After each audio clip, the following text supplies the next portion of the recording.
Reading through the Bible.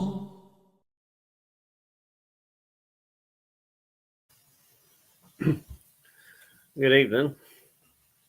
I'm Dennis, and I'm a Christian. This evening, be reading Leviticus chapter 22. Leviticus 22.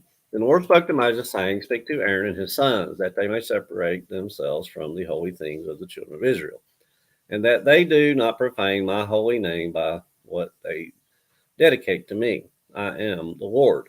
Say to them, whoever of all your descendants throughout your generations who goes near the holy things which the children of Israel dedicate to the Lord, while he has uncleanness upon him, that person shall be cut off from my presence.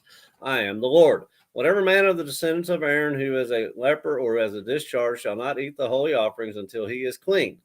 And whoever touches anything made unclean by a corpse, or a man who has had an emission of semen, or whoever touches any creeping thing by which he would be made unclean, or any person by whom he would become unclean, whatever his uncleanness may be. The person who has touched any such thing shall be unclean until evening, and shall not eat the holy offerings unless he washes his body with water. And when the sun goes down, he shall be clean. And afterward he may eat the holy offerings, because it is his food. Whatever dies naturally or is torn by beasts, he shall not eat, to defile himself with it. I am the Lord.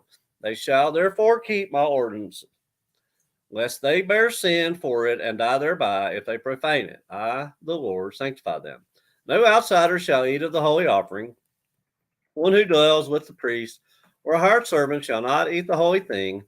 But if the priest buys a person with his money, he may eat it, and one who is born in his house may eat his food. If the priest's daughter is married to an outsider, she may not eat of the holy offerings. But if the priest's daughter is a widow or divorced and has no child, and has returned to her father's house as in her youth, she may eat her father's food, but no outsider shall eat it. And if a man eats the holy offering unintentionally, then he shall restore a holy offering to the priest and add 1/5 to it. They shall not profane the holy offerings of the children of Israel, which they offer to the Lord, or allow them to bear the guilt of trespass when they eat their holy offerings. For I, the Lord, sanctify them. And the Lord spoke to Moses, saying, Speak to Aaron and his sons and to all the children of Israel, and say to them, Whatever man of the house of Israel or of the strangers in Israel who offers his sacrifice for any of his vows or for any of his freewill offerings, which they offer to the Lord as a burnt offering, you shall offer of your own free will a male without blemish from the cattle, from the sheep, or from the goats. Whatever has a defect, you shall not offer, for it shall not be acceptable on your behalf. And whoever offers a sacrifice of a peace offering to the Lord to fulfill his vow, or a freewill offering from the cattle or the sheep, it must be perfect to be accepted. There shall be no defect in it. Those that are blind or broken or maimed or have an ulcer or eczema or scabs, you shall not offer to the Lord, nor make an offering by fire of them on the altar to the Lord. Either a bull or a lamb that has any limb too long or too short, you may offer as a freewill offering, but for a vow it shall not be accepted. You shall not offer to the Lord what is bruised or crushed or torn or cut, nor shall you make any offering of them in your land. Nor from a foreigner's hand shall you offer any of these as the bread of your God, because their corruption is in them, and defects are in them. They shall not be accepted on your behalf. And the Lord spoke to Moses, saying, When a bull or a sheep or a goat is born, it shall be 7 days without its mother, and from the 8th day and thereafter it shall be accepted as an offering made by fire to the Lord. Whether it is a cow or a ewe, do not kill both her and her young on the same day.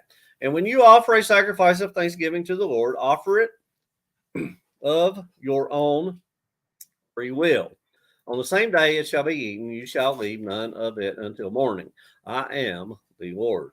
Therefore you shall keep my commandments and perform them. I am the Lord. You shall not profane my holy name, but I will be hallowed among the children of Israel. I am the Lord who sanctifies you, who brought you out of the land of Egypt to be your God. I am the Lord. That was Leviticus. Leviticus 22. Leviticus chapter 22. Reading from the New King James Version.